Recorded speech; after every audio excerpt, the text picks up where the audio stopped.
It was the night of our 3rd anniversary party. A lavish affair in full swing.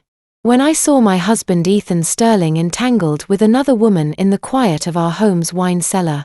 He had no idea I was standing there frozen in the narrow gap of the doorway. I dug my nails into the wooden frame so hard I felt the sting of blood, desperately swallowing the scream that clawed its way up my throat.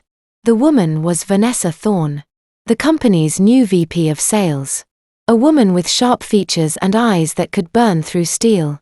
But it wasn't her beauty that scorched me. It was every single word of their each one a poisoned needle piercing my heart. Vanessa purred.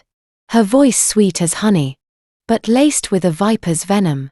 How much longer are you going to keep that plain Jane wife of yours around? I hate sneaking around like this. Ethan chuckled. A laugh I once found charming now sounded utterly repulsive. He pulled her waist in his voice arrogant. What's the rush? The woman can't even pop out a kid. My mother will take care of kicking her out soon enough. I'm only keeping her around for appearances to keep my father off my back. Once I have a firm grip on my inheritance, you'll be the mistress of this house. The blood in my veins turned to ice. Can't even pop out a kid. For the last 3 years I had tormented myself with guilt, choked down countless supplements, and shuttled between the offices of endless specialists. Was it all just to hear those words from the man I had loved with my entire being? I turned and walked away like a sleepwalker. The party outside was still loud. Laughter. Conversation. The clinking of champagne glasses. It all sounded like noise from another world. I went straight to our bedroom, locked the door, and sank to the floor. The tears wouldn't come, but my chest ached as if someone had reached in and was squeezing my heart with their bare hands. How long had I been sitting there? Ethan returned, reeking of expensive scotch and Vanessa's cheap perfume. He saw me on the floor and without a word of concern said with an annoyed sigh, "Why do you always have that funeral face on? It's such a downer." I lifted my head, looked him straight in the eye, and asked in a cracked voice, "Where were you?" Ethan flinched for a second before his arrogant mask slipped back on. "Entertaining guests. Why do you need to know?" I stood up and walked toward him, each step feeling as if it weighed 1,000 pounds. In the wine cellar. Funny that guest smells exactly like Vanessa Thorne. The color drained from Ethan's face. He stared at me, his expression shifting from shock to fury. "Were you following me?" I let out a bitter laugh. A twisted smile that was more painful than crying. "I don't need to follow the filthy things you two do. The stench follows you." The next moment a sharp crack echoed in the room as a searing pain erupted on my cheek. Ethan roared. "Who the hell do you think you're talking to? Let me make this clear. I'm sick of your miserable face. For 3 years you haven't been able to do the one thing you're supposed to. What right do you have to raise your voice in this house?" Just then the door burst open. It was my mother-in-law Victoria Sterling. Seeing the scene before her, she didn't spare me a single glance, instead rushing to Ethan's side and stroking his arm. "What's all this commotion?" "Do?" Ethan pointed a finger at me, his voice dripping with venom. "Mother, look at this. She's accusing me of having an affair." Victoria turned to me, her eyes as cold as a winter lake. "And do you have proof? Or are you just making a scene based on some petty jealousy?" I clutched my burning cheek, and only then did the tears finally fall. I saw it with my own 2 eyes. "Mother." Victoria's lips curled into a contemptuous smile. "And what if you did? Men make a mistake or two. You're the wife. A wife's duty is to know her place, to turn a blind eye, and live with it. You can't even fulfill the most basic obligation of providing an heir for this family. What gives you the right to police your husband?" Her every word was a sledgehammer crashing down on my head. I looked at the woman before me, the person I had spent 3 years trying to serve and please, and I realized in her eyes I had never been a person. I was a tool. A baby-making machine. And a broken one at that. So you're saying I should just accept all of this? I asked, my voice trembling with rage. And what if you don't? Are you going to divorce him? Victoria scoffed. And do what? If you walk out of this house with nothing, what will you have? You'll be nothing but an aging, broke, childless woman. Listen carefully. If Miss Thorne gets pregnant with a son first, there's no guarantee your position as the lady of this house will remain. Standing beside them, Ethan crossed his arms looking down at me with a triumphant smirk. In that moment, I no longer felt pain. The pain had morphed into something cold and sharp. It was pure, unadulterated hatred. I looked at the mother and son standing there, like victors reveling in my agony. And a dark, wild thought crossed my mind. A divorce? No. That's too easy for them. Leave with nothing? Absolutely not. I would not go anywhere. I would stay right here in this hell. And I would make the ones who trampled me pay the ultimate price. I would take from them what they cherished most, what they were most proud of. My gaze drifted to a family photo on the dresser. My father-in-law, Richard Sterling, the most powerful man in this family. He always wore a stern expression, but sometimes he would look at me with an unreadable glint in his eyes. He was the only one in this house who had never berated me about my infertility. A cold, cruel voice echoed in my head. It was my own. Ethan, you want a son to carry on the family name and inherit your fortune. Fine. I will give this house a male heir. But you won't be the father. I will make you raise your own father's son your entire life thinking he's yours. I will turn that child into the sweetest, most brutal weapon of my revenge. As the insane plan took shape, a tremor ran through my body. It wasn't from fear. It was from a devilish thrill. I gave the mother and son one last look and silently turned away. My war had just begun.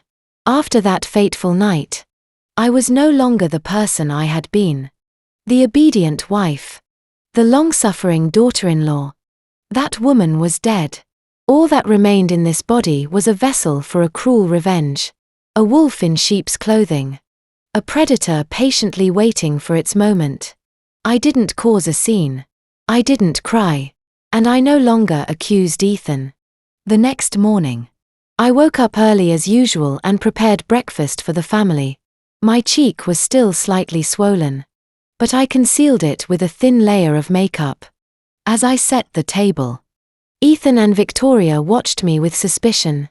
Likely surprised by my composure, I simply offered a faint, empty smile. I'm sorry about last night. I must have misunderstood, I said, my voice flat and devoid of emotion. Ethan looked stunned, and Victoria narrowed her eyes trying to see through me.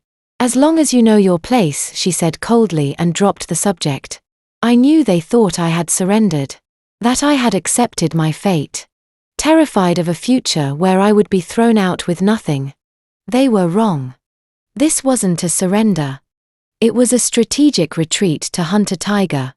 First, you must lower the tiger's guard. And the tiger I was after was not Ethan, but the most powerful beast in this jungle. My father-in-law, Richard Sterling. Even in his late 50s, he was a commanding presence. As the chairman of a massive real estate development group, his word in this house was law. He was a man of few words, and an intimidating aura radiated from him. Ethan's entire position was thanks to his father's shadow. But I knew that deep down Richard was profoundly disappointed in his son. I had often heard him sigh while reviewing the performance reports from the subsidiary Ethan managed. I had seen him shake his head as Ethan proudly recounted his nights of debauchery. Richard Sterling was a man who had dedicated his life to his work, and he craved a worthy successor to inherit the empire he'd built. The philandering, incompetent Ethan was certainly not that man.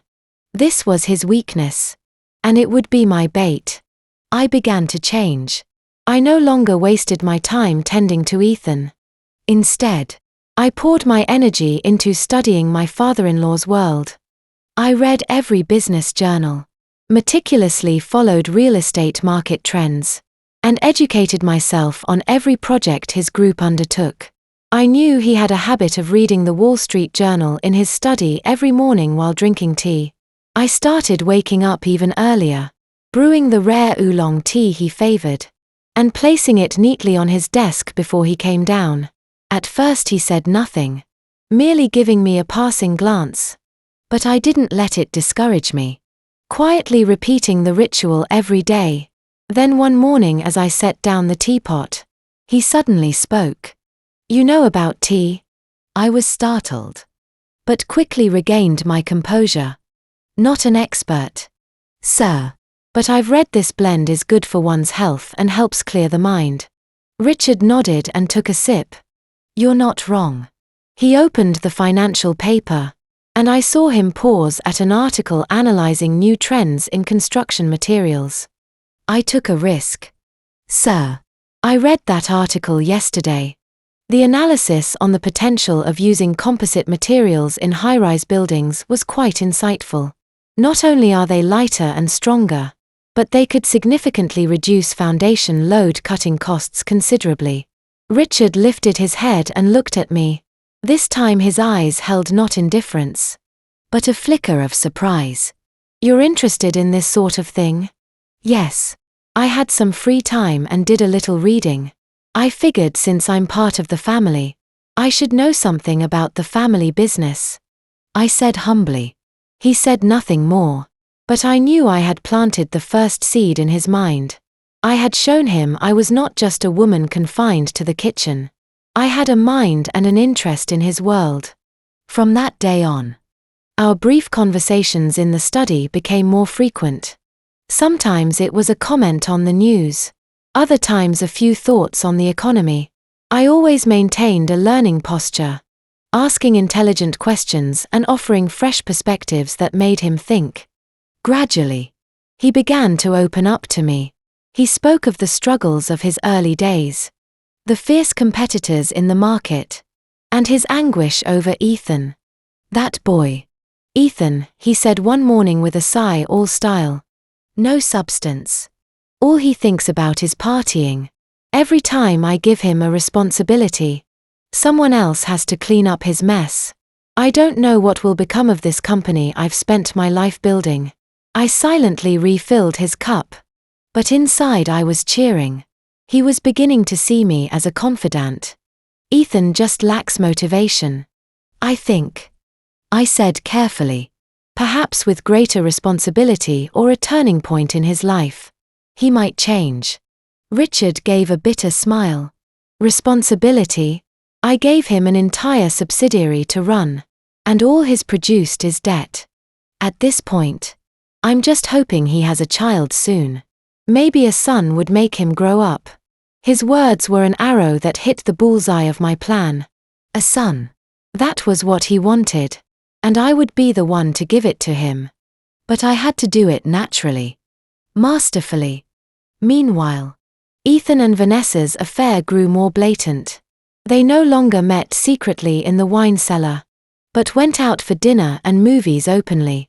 Ethan even bought her an expensive foreign sports car. My mother-in-law knew everything, but pretended not to. She even remarked to me casually, "That Miss Thorne has a fortunate look about her. Like she could bear a strong son."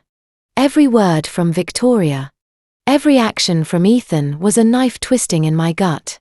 But at the same time, it was fuel driving me faster down the path of my revenge. One evening, Ethan came home completely drunk, a bright red lipstick stain on his collar. He threw his car keys on the table and yelled at me, "Get me some lemonade." I silently complied.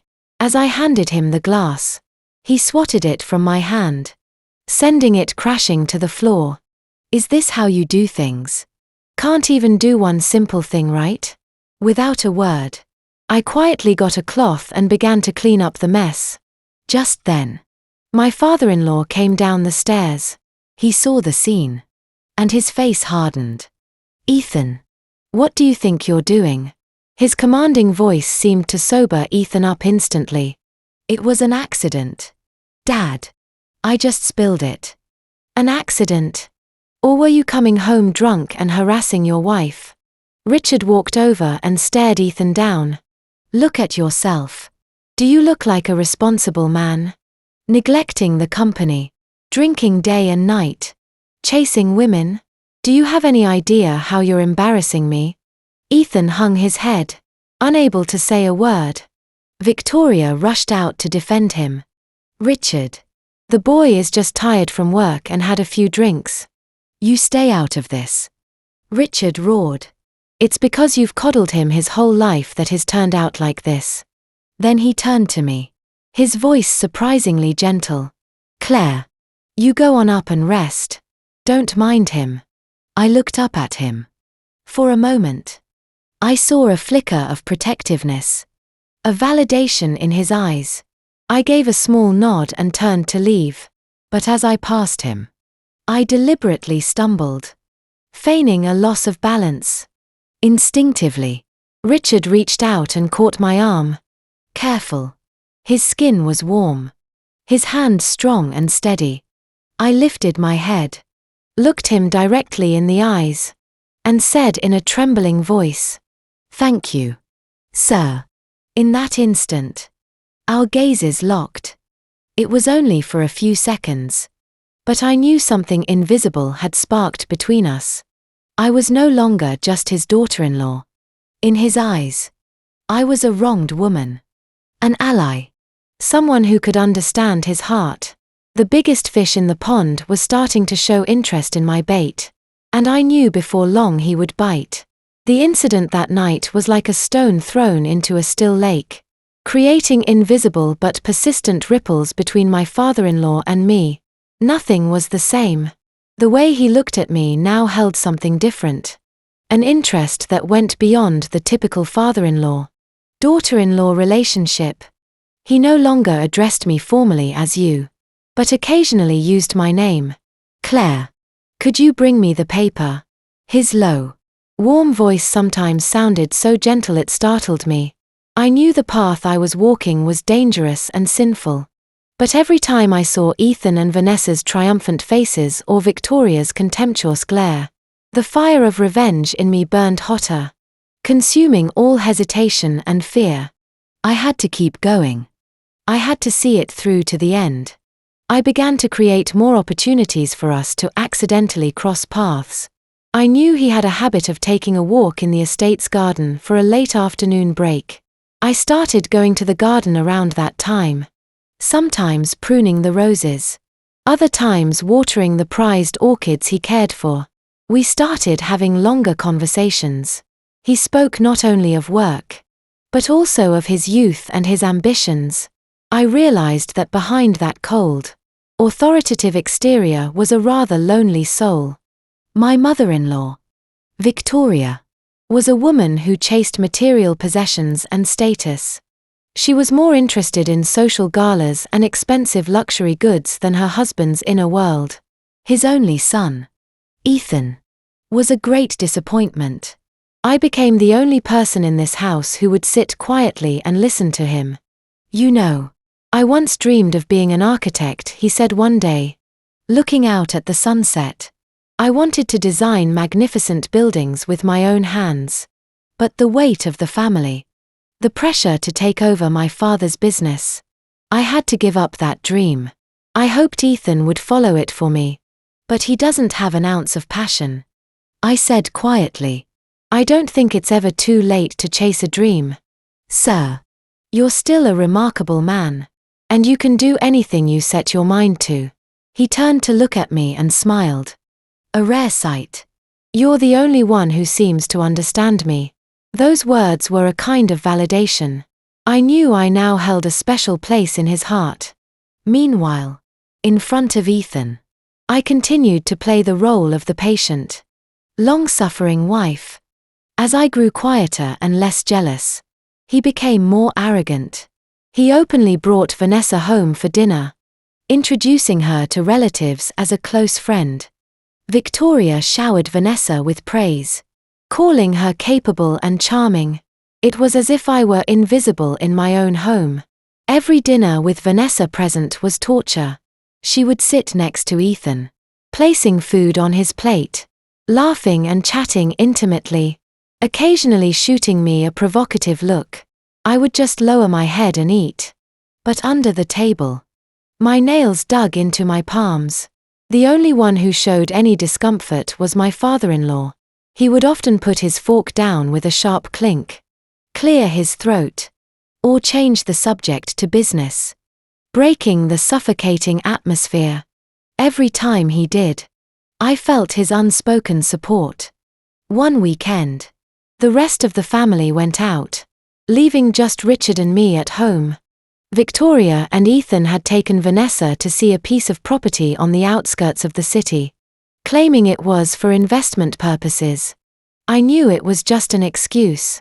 As I was tidying up the study, Richard came in. He looked a bit tired. "Claire, could you make me a cup of ginger tea? I have a bit of a headache." "Of course, sir. Please have a seat." I hurried to the kitchen. When I returned with the tea, he was standing by the window looking out. "Does it bother you?" he asked suddenly. I knew he was asking about Ethan and Vanessa. I was silent for a moment before answering quietly. "What would change if it did? I suppose this is just my fate." "You make your own fate," he said, turning to step closer to me. "You are a smart, strong woman. You don't deserve this kind of treatment." He was standing very close. I could smell the faint masculine scent from him. This proximity was dangerous. I lowered my head. My voice choked. "But what can I do? I have no family connections, no money, and I can't have a child. Victoria and Ethan are right. I have nothing." I deliberately let a few tears escape. I felt his hand hesitate in the air before it gently rested on my shoulder. His hand was warm and firm, giving me a strange sense of security. "Who said you have nothing? You have a wisdom and a sensitivity that few possess." He patted my shoulder lightly. "Don't cry. Everything will be all right." I lifted my head and looked him straight in the eye, my own eyes glistening with tears. "Sir, I'm just so tired. I wish I had someone to protect me." The words were both a lament and an invitation. I saw his Adam's apple move. The look in his eyes was no longer that of a father looking at his daughter-in-law. It was the look of a man looking at a woman filled with pity, respect, and a suppressed desire. He took a deep breath and slowly removed his hand. "Rest. I will deal with Ethan." He left the room hastily, as if fleeing from his own thoughts. I watched him go and smiled. He was completely caught in the trap I had laid. He wanted to protect me, to be my anchor. The wind was already blowing. All I needed now was a single spark to set this entire forest ablaze. My plan was halfway there. I had successfully forged a special bond with Richard Sterling. Now, I needed one final push. An event so powerful it would shatter all his remaining reservations and turn the sinful thought in his head into action. And that opportunity came on a stormy night. Ethan and Victoria had gone to a friend's birthday party and were due back late. The vast mansion held only 2 people, my father-in-law and me. Outside, a tempest raged. Thunder and lightning tore through the sky, shaking the entire house. Suddenly, with a loud pop, all the lights went out, plunging the space into darkness. I heard Richard's voice from the study. "Claire, are you all right?" I knew this was my moment. Pitch-black darkness swallowed the mansion with only the sound of rain lashing against the windows and the distant rumble of thunder. I stood in the kitchen, calming my racing heart. This was it. This night. This storm. It was all a stage set for my plan.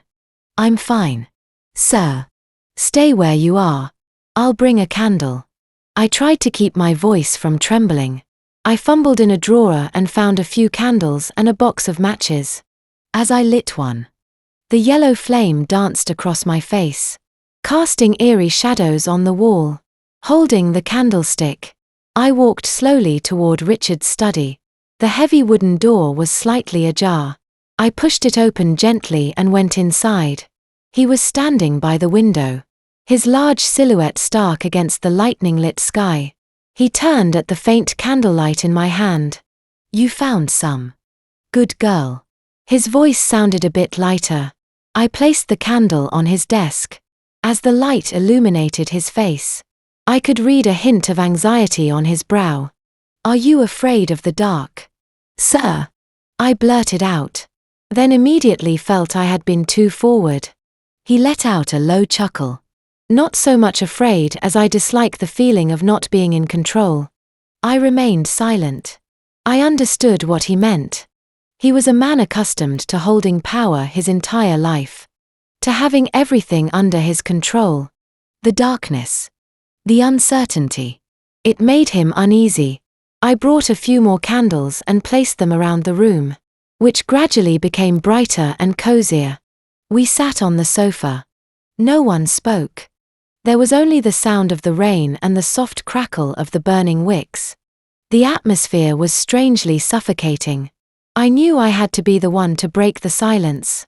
"Sir," I began, "you're very disappointed in Ethan, aren't you?" My direct question made Richard pause. He looked at me, his sharp gaze seeming to pierce through to my soul. "Why do you ask that? I can just feel it." I didn't avoid his gaze, meeting it directly. "I can see the exhaustion in your eyes.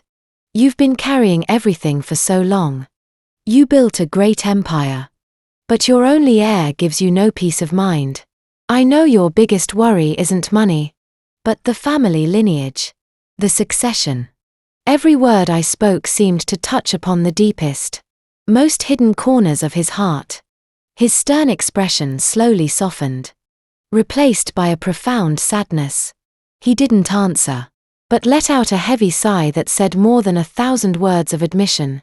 I stood up, went to the small bar in the corner of the room, and poured a glass of strong whiskey. I offered it to him. "Have a drink. Warm yourself up. It's going to be a long night." He looked up at me, then at the glass. After a moment's hesitation, he took it and downed it in one go. The amber liquid seemed to wash away some of the tightness in his chest. He began to talk about the pressure, the expectations, and the loneliness no one could share. He said Victoria had never truly understood him, and that Ethan only knew how to tear down what he had built.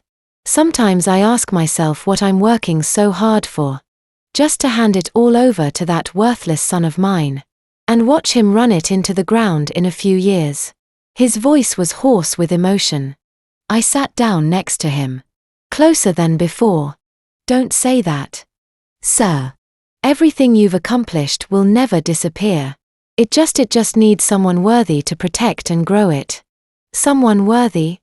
He laughed bitterly. "And where am I supposed to find someone like that in this family?"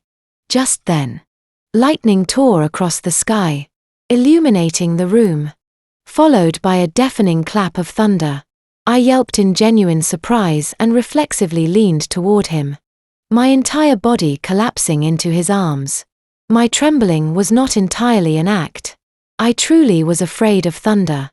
But the fall was calculated. My soft, warm body pressed against his hard chest, the faint scent of my hair mixed with the strong smell of whiskey, creating a strange, intoxicating effect. Richard froze. His hand started to push me away, then stopped. Finally, slowly, his arms wrapped around me. "Don't be afraid. I'm here." His voice was low and rough, his warm breath tickling my ear. I could feel his heart pounding as fast as mine. I didn't lift my head, but buried my face in his chest, still trembling. I'm sorry. I didn't mean to." "It's okay," he said. But his arms only held me tighter. We sat like that amidst the storm. The darkness and the faint candlelight were the perfect catalysts, dissolving all moral and ethical boundaries. I knew this was my final gamble. All or nothing. Slowly, I raised my head, my eyes still wet with tears, and looked directly into his. In the candlelight, his eyes were deep pools of complex emotions: pity, desire, and an internal struggle. "Sir," I whispered, my voice like silk, "what am I going to do now? I'm so lonely." I didn't need to say another word. My gaze, my voice, my trembling body in his arms said it all. Richard Sterling slowly lowered his head. The distance between our faces closed, and I could feel his hot breath on my skin. I closed my eyes. I knew what was about to happen. It was disgusting. It was a sin. It went against everything I had ever believed to be right. But it was also the only way to get my revenge. An image of Ethan and Vanessa flashed in my mind. Victoria's contemptuous smile. The burning pain on my cheek. The rage surged again, extinguishing the faint flicker of guilt in my heart. This was the price they had to pay. His lips met mine. It wasn't sweet or romantic. It was the brand of a sinful contract. The beginning of an irreversible tragedy. That night in the howling storm, I pushed myself into an abyss of sin. I offered my body as a sacrifice on the altar of my hatred. When the storm subsided, I knew that another, far more terrible storm was about to form right inside this house. And the one who had lit the fuse was none other than me. The next morning, when I woke up in my room, everything seemed to have returned to normal. But I knew some things had changed forever. The relationship between my father-in-law and me was no longer simple. It was a dark secret.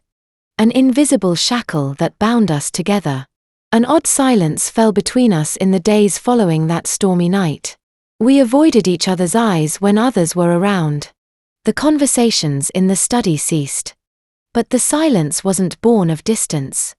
It was the suffocating, unspoken understanding of two people who shared a terrible secret. Richard avoided me, and every time I saw him, guilt and self-loathing churned in my stomach. What have I done? What kind of person have I become? The questions tormented me every night. But whenever I saw Ethan chatting affectionately with Vanessa in the living room, or heard Victoria pointedly remark how so-and-so's daughter-in-law had already given birth to a beautiful son, hatred won once again. I'm not wrong, I told myself.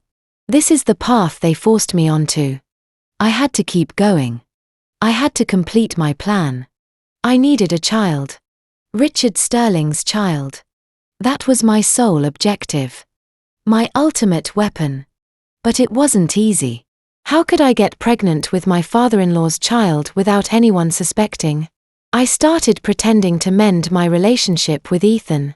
I was no longer cold to him. I cooked his favorite meals and asked about his day. The simple-minded Ethan believed I had completely capitulated. That I had accepted his affair. He was triumphant.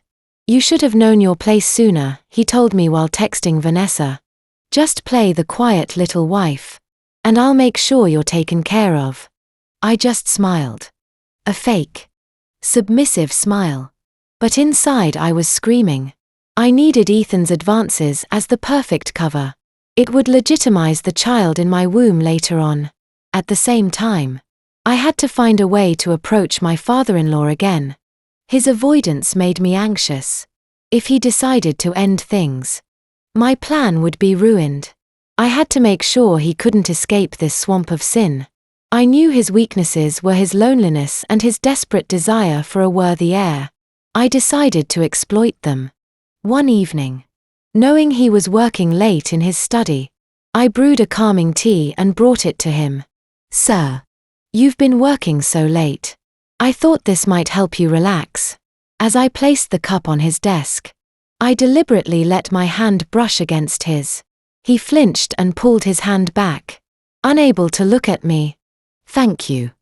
His voice was hoarse. I didn't leave right away. I stood there looking at a blueprint on his desk. "Is this for the new downtown project? The rendering looks incredible." I struck up a conversation naturally. Richard had no choice but to respond. We started talking about work again. About the project. And I steered the conversation where I wanted it to go. I wish Ethan could help lighten your burden. He's smart. But I think he just hasn't fully committed to the business yet. I deliberately spoke well of Ethan. Which surprised him. You don't resent him? What would resentment change? I sighed. Playing the part of the magnanimous wife. I just wish he would grow up. Take care of his family. And think about the future.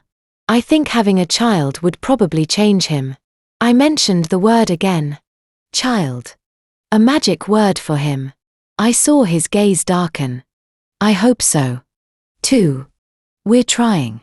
I said in a sad voice, but I guess it's just not meant to be yet. I turned to leave. Then paused. As if a thought had just occurred to me. I turned back and looked him straight in the eye, whispering just loud enough for him to hear. Or maybe I'm just not blessed enough to have one. My lingering words were pregnant with meaning. It was both a lament and a sinful proposition. I saw Richard's face flush. He shot up from his chair and paced the room. Don't think such nonsense. Go and get some rest. He rushed me out of the room. But I knew my words had planted a seed of guilt and a wild idea in his mind. An idea he probably didn't even want to admit to himself. He craved a grandson. Nominally, I was the only one in the family who could provide one. But between Ethan and me, there was no news of a child. That cruel reality, combined with the sin we had already committed, was pushing his thoughts in a different direction. A few days later, he summoned me to the study. This time, he didn't avoid me. He locked the door from the inside. Claire, he said, his voice terribly strained. I've done a lot of thinking. I held my breath, my heart pounding wildly. I know this is wrong. That it's an animalistic thing to do. But I cannot let this business fall into the hands of an outsider. I cannot let the sterling line die out. I remained silent, waiting for him to say the words I most wanted to hear. He walked over and gripped my shoulders. His eyes were burning with a mixture of desire and desperation. Have my child. He had finally said it. I let out a breath of relief, but feigned shock. Sir, what are you saying? How could we? I'm Ethan's wife. No one will know. His voice was firm.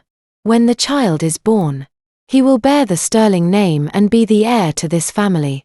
On paper, he will be Ethan's son, the sole inheritor. I will secure your future and the child's. You will never have to suffer again. Hearing his words, I felt a mix of disgust and exhilaration. For the sake of his business, he was willing to defy nature and morality. For the sake of my hatred, I was willing to use any means necessary. We were in fact the same kind of people. I didn't answer immediately. I let the silence stretch, making him anxious. Finally, I gave a quiet nod, 2 tears rolling down my cheeks. I will do anything for this family, I said in a tragic voice. Richard pulled me into a fierce hug. I know. I will never forget this. From then on, our secret sinful relationship began right inside this house. I played the part of a virtuous wife next to Ethan, while stealing moments to be with my father-in-law. Each time I felt a part of me die. But the thought of revenge revived me. I carefully calculated my ovulation cycle and planned everything perfectly. And finally, the moment I had been waiting for arrived. One morning, 2 distinct lines appeared on a pregnancy test. I sat in the bathroom trembling, holding the small plastic stick. I was pregnant. A life conceived of hatred and sin was growing inside me. It was a ticking time bomb. My devastating weapon. I tried to maintain my composure as I left the bathroom. I told Ethan the news first. He was stunned for a moment, then let out a whoop of joy. He hugged me and spun me around. My God. I'm going to be a father. Claire. You did it. He kissed my cheeks. My forehead. a false happiness he knew nothing about. I watched his ecstatic smile and smiled back. A victor's smile. He was celebrating his own shame, welcoming the birth of his own half-brother. There could be no sweeter revenge. The news of my pregnancy was like a welcome rain on the parched land of the Sterling family. Ethan's attitude changed completely. He treated me with utmost care, boasting to all his friends that he was going to be a father. Victoria maintained her cold exterior, but I could tell she was thrilled. She started preparing nutritious meals for me and brought home all sorts of expensive prenatal vitamins. "You need to eat well to have a strong son to carry on the family name," she'd say. Still pragmatic. But at least I was no longer treated like a ghost. My status in the house had changed. I was no longer the barren wife, but the vessel carrying the family's greatest hope.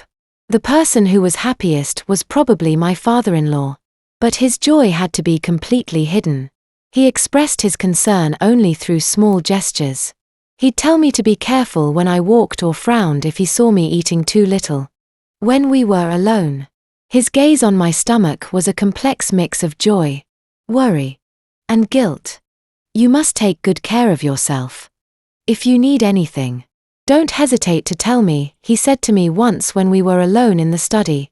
I nodded quietly. I was enjoying this change, basking in the family's attention and care. I felt a supreme sense of pleasure watching Ethan run around buying snacks for me. He had no idea he was doting on his future arch-nemesis, his own half-brother. But those peaceful days didn't last long. When I was 3 months pregnant, a new storm hit. Ethan's mistress, Vanessa, announced that she was also pregnant. The news was a bomb dropped in the middle of our family's joy. It was Ethan who broke the news to everyone at the dinner table. He looked both happy and flustered. "Vanessa's pregnant, too," he said, unable to meet my eyes. The table fell silent. I was stunned and the fork in my hand clattered onto my plate. Another pregnancy. How could the timing be so perfect? The first to react was my mother-in-law. Far from being angry, she seemed delighted. "Is that so? That's wonderful. A double blessing," she exclaimed, her eyes gleaming. Then she glanced at me. "Fortune must be smiling on our house. Now we'll just have to see which one of you is carrying our grandson." A chill ran down my spine. "See which one is carrying our grandson?" In her eyes, Vanessa and I were now 2 racehorses in a competition to produce a son. The winner would be the one who gave birth to a boy. The position I had just gained was once again on shaky ground. My father-in-law slammed his fork down. His face was grim. "Nonsense. Ethan. You clean up this mess. Don't make this family a laughingstock." With that, he left the table and went to his room. I knew he was angry, but also afraid. Vanessa's pregnancy complicated our plan.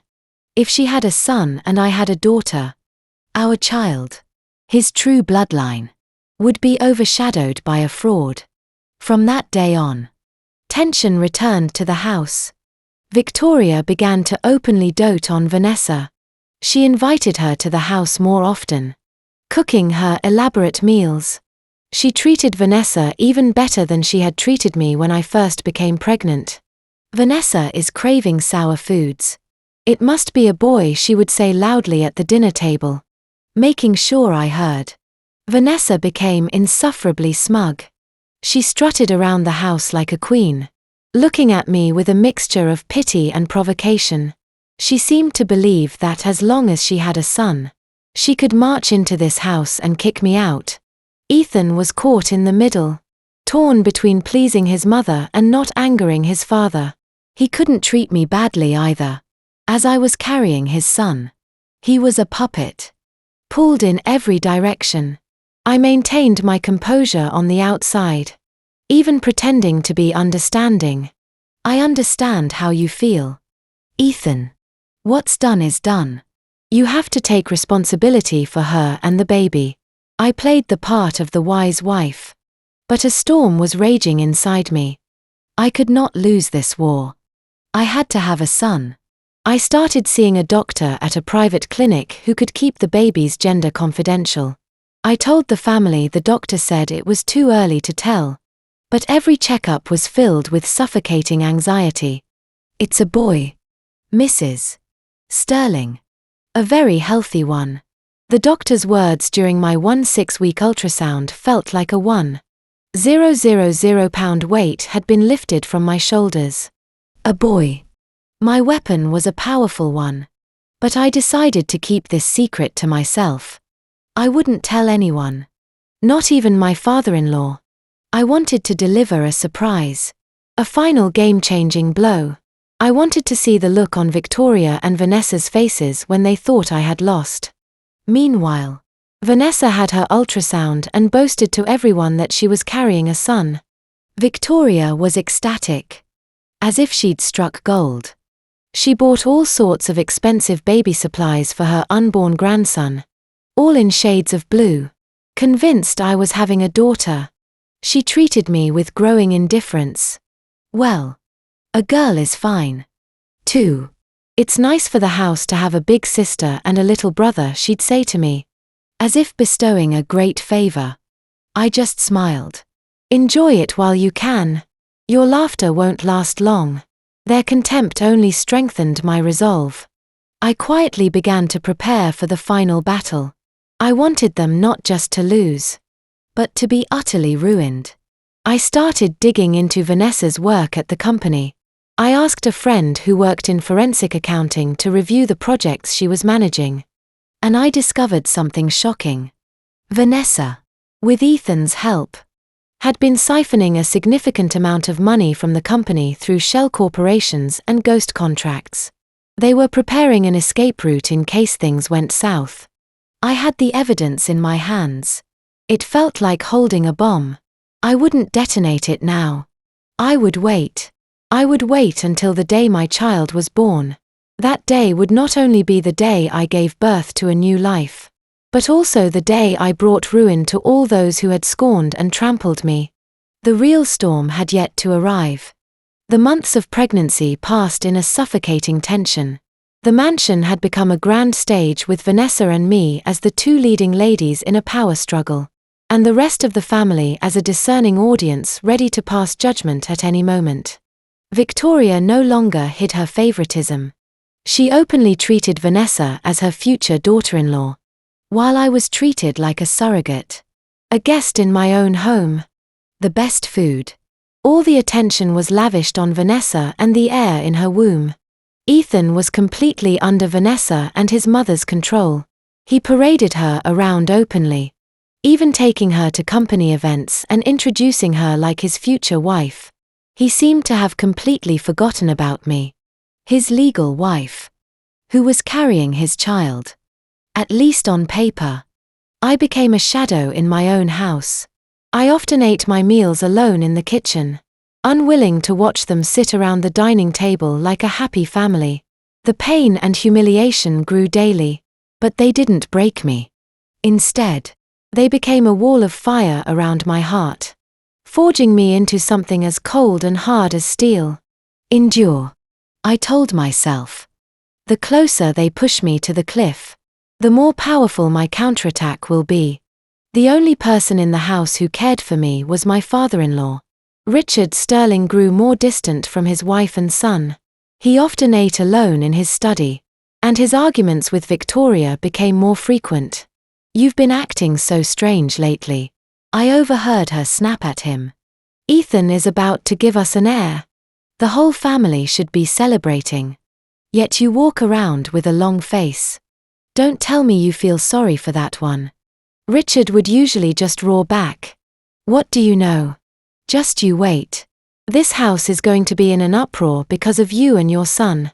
He couldn't protect me openly. Doing so would risk exposing our terrible secret.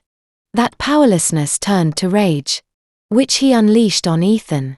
He began to tighten his grip on the company's management, cutting off all of Ethan's unnecessary expenses, unable to shower Vanessa with money, luxury goods, and expensive cars anymore.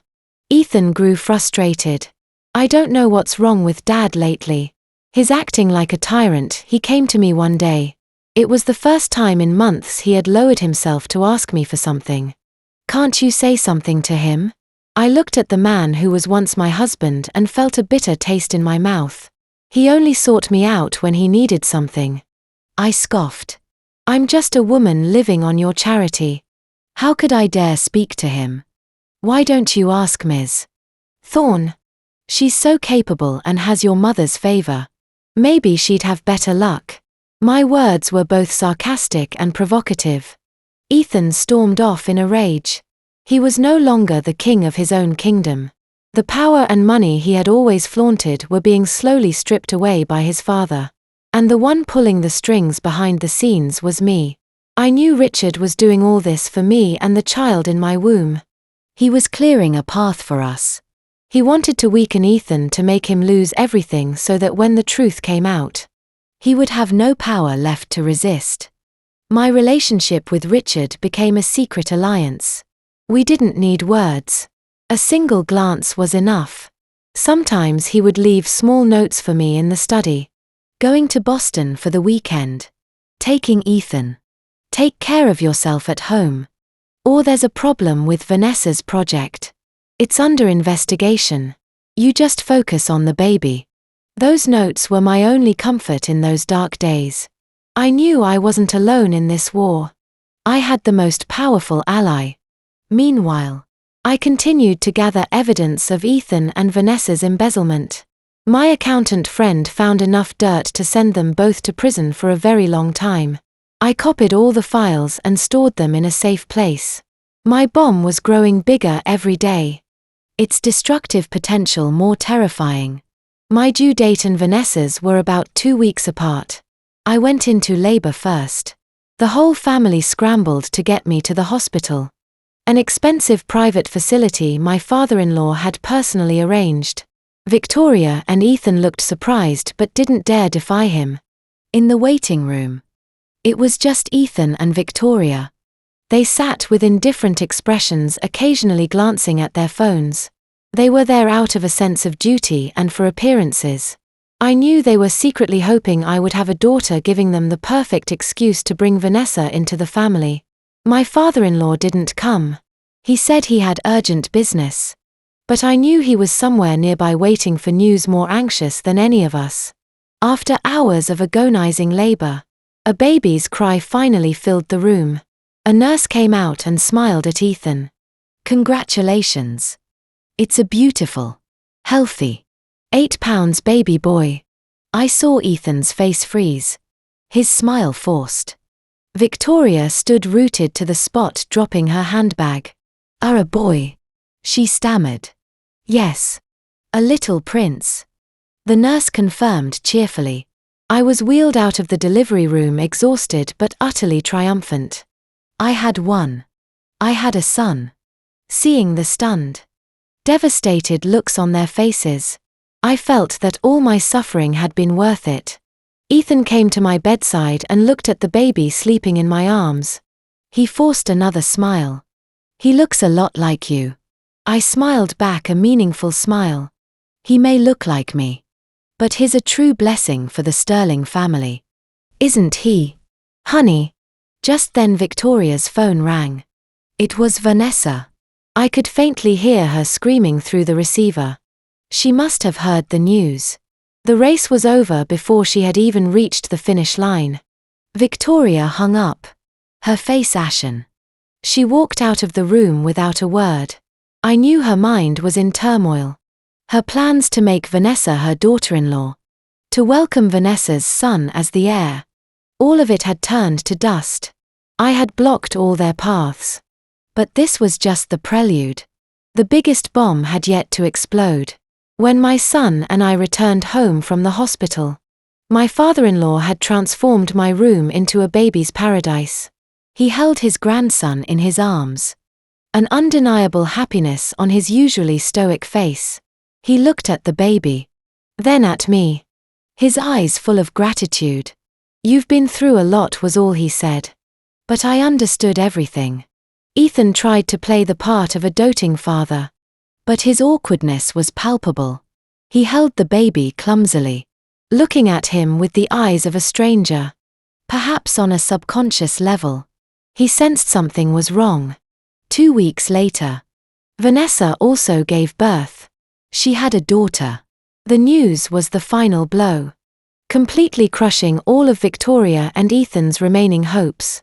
My son was now the one and only heir, the undisputed successor to the sterling fortune.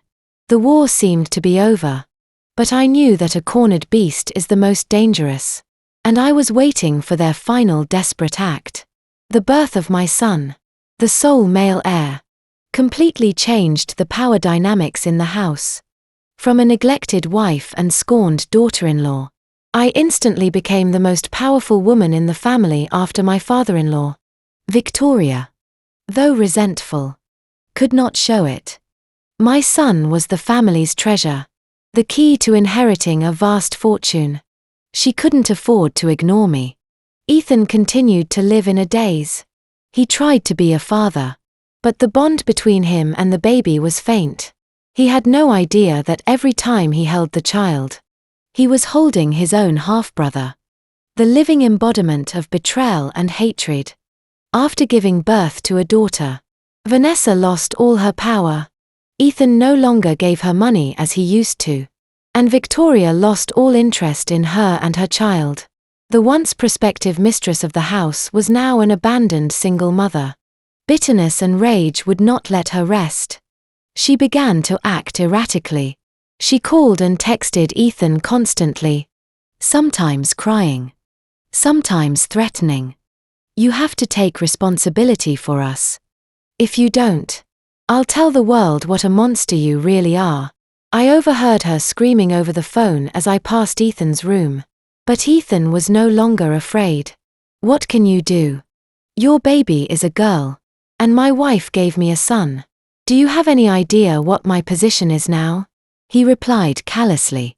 Ethan's coldness pushed Vanessa over the edge. She started sending me photos of them together along with provocative messages. "You think you've won? A man who cheats once will cheat again.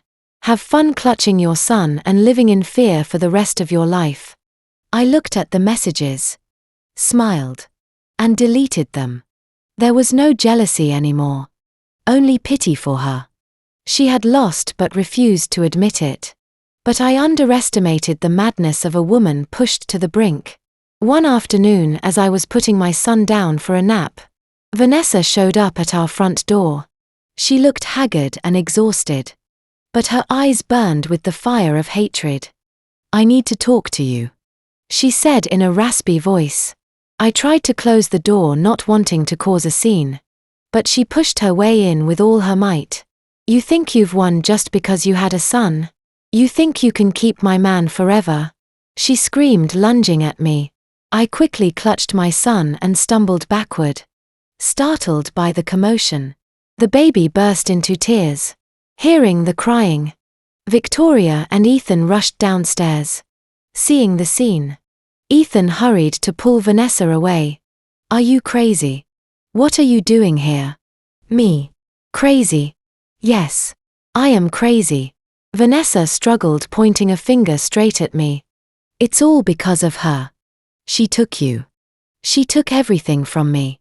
Victoria, distressed by her grandson's crying, moved to take the baby, but I held him tight, not letting anyone touch him. In the midst of the chaos, my father-in-law came home from work. Seeing the pandemonium, his face hardened. "Everybody, stop." His thunderous command silenced the house instantly, leaving only the sound of my son's cries. Richard Sterling walked in. His icy gaze swept over Ethan, Vanessa, and Victoria. Finally, his eyes rested on Vanessa. "And who are you to cause a disturbance in my house?" I'm Vanessa, the mother of Ethan's child," she stammered, her earlier bravado gone, replaced by fear. "Ethan's child?" Richard sneered. "And do you have any idea what the father of your child has been doing behind your back?" He threw a thick file onto the coffee table. "This is the proof that you and Ethan conspired to embezzle millions of dollars from the company. With this, You could both rot in prison for a very long time. Ethan and Vanessa's faces turned white as sheets. Dad. How did you know? Ethan trembled. How did I know? Richard cut him off. If I hadn't, you two would have cleaned me out and run off. Wouldn't you? Victoria was stunned. She looked at her son. Then at the file. Ethan. Is this true? Ethan hung his head silent. Vanessa collapsed to the floor sobbing and begging. Sir. I'm so sorry. Ethan made me do it. I didn't know anything. Didn't know anything? A cold voice cut through the air. It was mine. The moment I had been waiting for. I handed my son to the housekeeper to take upstairs and pulled out a small digital recorder. Then, how do you explain this recording? I pressed play. Vanessa and Ethan's voices filled the room crisp and clear. They were discussing how to create fake contracts. How to wire the money overseas. We have to hurry before the old man gets suspicious. Ethan's voice said. Don't worry, babe. I've handled all the paperwork. Once I have our son, your mother will be on our side. Then all this will be ours. Vanessa's voice replied. When the recording ended, a deathly silence descended on the room. Everyone stared at me in shock. They could never have imagined that the quiet, submissive woman they knew could orchestrate something like this. Victoria stumbled and sank into a chair. She looked at me. Her eyes filled with hatred and fear. You planned all of this. I just sneered. Compared to what you and Ethan did to me, a little planning is nothing. Ethan looked at me as if I were a monster. You venomous, I'll kill you. He roared, trying to lunge at me. Stop. Richard bellowed. If you lay one hand on her, I'll have you in jail by morning. Ethan froze. He looked at his father. Then back at me. He knew he had lost. Utterly. He had lost his money, his lover, and now his father's trust. He had lost everything. As of today, Richard announced in a resolute voice, Ethan is suspended from all duties at the company. All of his accounts and credit cards are frozen. You will live in this house like a parasite until you learn to repent. Then, he turned to Vanessa. And you. Get out of here now. Considering you just had a baby, I won't press charges. But don't ever let me see you again. Vanessa scrambled to her feet weeping and ran out of the house. The chessboard seemed to be cleared. I had turned the tables and made those who wronged me pay. I looked at Ethan frozen in place. And Victoria crying silently. In my heart, there was no joy of victory. Only a terrifying emptiness. I had succeeded in my revenge. But I had also become a demon. And a demon's tears are never seen. But I knew a more terrible truth. A larger time bomb was still hidden. And the day of its detonation was fast approaching. After the shocking revelation, a deathly silence fell over the mansion. Stripped of all power, Ethan became a wandering shadow in the house.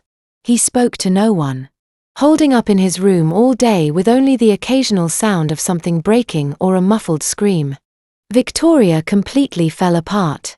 The shock of her son's incompetence and greed, combined with the true nature of the daughter-in-law she had always dismissed, broke her pride. She took to her bed, refusing to eat. The once vibrant house now felt like a mausoleum. I became the one who managed everything. I took care of my son, administered Victoria's medication, and oversaw the family's meals and daily life. I did it not out of kindness, but to show them that I was now the master of this game. I wanted them to depend on me to live every day in regret and guilt. My father-in-law, Richard, was my only pillar of support. But the relationship between us was bizarre. We were allies, co-conspirators sharing the same secret, but also two sinners in a tragedy of incest. In front of others, he was the dignified patriarch, and I was the dutiful daughter-in-law. But when we were alone, the air was thick with tension. We couldn't look each other in the eye. My son, our son, was our only connection, and at the same time our greatest obstacle. Every time Richard held the baby, I could see the conflict in his eyes. He loved the child. That was clear. The boy was his blood, his hope. But he could never call him son. Never acknowledge him publicly. He could only love him under the guise of grandfather. "He's starting to look more like you as he gets older," he said to me once. A rare comment. I was startled. "Like me?" "Yes. He has your stubborn, resilient spirit," he said, staring into the distance. I knew he was looking for comfort, for a way to rationalize his sin. The child looked nothing like me. As he grew, his features became more defined, and he was the spitting image of his grandfather. The high forehead, the straight nose, and especially the deep, soulful eyes. Anyone who saw him would think he was a miniature Richard Sterling. This fact began to frighten me. How much longer could we hide this secret? Victoria was bedridden, but a mother's eyes are still sharp. One day, when I brought my son to see her, she stared intently at the baby's face. "Why? Why does he look so familiar?" she whispered. I felt a jolt of fear and quickly changed the subject. "He's your grandson. Of course he looks familiar to you." But I knew the seed of doubt had been planted in her mind. As the days went by, that doubt grew. She began to watch my interactions with Richard. She saw how unusually attentive he was to the baby, how we sometimes exchanged meaningful glances. And then the event that blew everything apart happened. It was the day of my son's first birthday. Richard decided to throw a grand party, inviting all our relatives, friends, and important business partners. He wanted to officially announce the arrival of the sole heir to the Sterling Group to the world. The party was magnificent. I stood next to Richard, holding my beautifully dressed son, greeting the guests. I felt like a queen. All eyes on us. A mixture of envy and jealousy. Ethan was there, but he stood alone in a corner, drinking and glaring at us with rage-filled eyes. At the height of the party, as Richard stood on the stage, holding his grandson proudly, giving a speech, Victoria suddenly appeared. She had recovered some of her health, but still looked frail. She walked onto the stage and snatched the microphone from Richard's hand. Just a moment. Her voice trembled, but was loud enough to silence the entire ballroom. "Before we all celebrate, there's something I need to make clear." Everyone was bewildered. Richard frowned. "What do you think you're doing? Get down from there." "No," Victoria cried, tears streaming down her face. "The truth has to come out. This child. Is he really Ethan's son?" A murmur went through the crowd. "Ethan." His face pale. Shot to his feet. I froze. My heart stopping. How did she know? Richard tried to take the microphone back. "Have you lost your mind? Stop this nonsense." "I'm not crazy." Victoria shoved him away. "Open your eyes and look. Look closely at this child's face. Does he look anything like Ethan? Is there a single feature? Or does he look exactly like someone else?" She pointed a trembling finger at Richard's face. "He looks exactly like you. My husband." A horrifying silence fell over the ballroom. All eyes darted between Richard, me, and the bewildered baby in my arms. "Yesterday, I secretly took a sample of your hair and the baby's hair and sent it for a DNA test." Victoria sobbed. "And I have the results right here." She held up a piece of paper. "According to this, you two are a 99.9% match for a father-son relationship." The biggest bomb of all had detonated. It destroyed not just the party, but the reputation and lives of everyone present. Everything shattered. I heard the sound of glasses breaking, the gasps and whispers of the crowd, the relentless flashes of cameras. Richard stood frozen. his face drained of all color. Ethan let out a wounded, animalistic howl. He stormed the stage, his eyes wild. "No. It can't be true. Tell me. Say it's not true," he screamed, grabbing me by the collar and shaking me violently. I didn't resist. I just looked at him. My eyes were the only answer he needed. He let go of me and stumbled back. He looked at the father he had both respected and feared. "Dad. Why? Why would you do this to me?" Richard didn't answer. He just stood there like a statue. The king of the Sterling Empire was now naked before the world. Victoria began to laugh. A hysterical, broken sound. Ha! A happy family. The air. It was all a show. A filthy, disgusting show. She laughed until she cried, then collapsed onto the stage. Our family had become the laughingstock of the world overnight. My revenge was complete. Utterly, perfectly complete. I had destroyed everything. But as I looked at the chaos before me, at my young son screaming in terror, I asked myself, what have I gained? I had won. But was the price of this victory not far too high? The fateful night of the first birthday party left a scar on the Sterling family history that would never heal. Newspapers, television, social media, they all feasted on the story. Sensational headlines, sharp analyses, and vicious comments rained down on us. Tragedy of a tycoon. Father and son share one woman. Heir or brother. The incest scandal that toppled an empire. We went from being a respected dynasty to a symbol of disgrace. A joke for the entire society. No one could go back to the way things were. Victoria suffered a heart attack and was rushed to the emergency room. She survived. But her spirit was broken. She lost her ability to speak, her laughter, and became a hollow shell staring silently out the window. The once proud, sharp woman was now a frail, pitiful old lady. Ethan, after his crazed outburst, collapsed completely. He no longer screamed or broke things. He became terrifyingly quiet, locking himself in his room and refusing to see anyone. A week later, the housekeeper found him in the bathroom after a suicide attempt. He was found in time to save his life. But the trauma left his mind shattered.